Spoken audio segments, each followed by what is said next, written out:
Diqqat, tezkor xushxabar. Rossiyadagi migrantlarga shoshilinch tibbiy yordam endi bepul bo'ladi. Assalomu alaykum qadrli kuzatuvchilar, kanalimizga xush kelibsiz. Kanalimizda mehmon bo'lsangiz, obuna bo'lishni unutmang. Rossiya Federatsiyasi hukumatining qaroriga ko'ra, Rossiyada muhojirlarga favqulodda holat yoki kasallikning kuchayishi vaqtida bepul tibbiy yordam ko'rsatadi.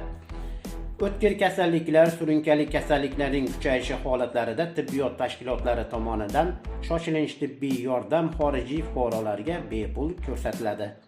Ushbu qoida Rossiya Vazirlar Mahkamasi tomonidan qabul qilingan chet elliklarga tibbiy yordam ko'rsatishning yangilangan qoidalarida belgilandi.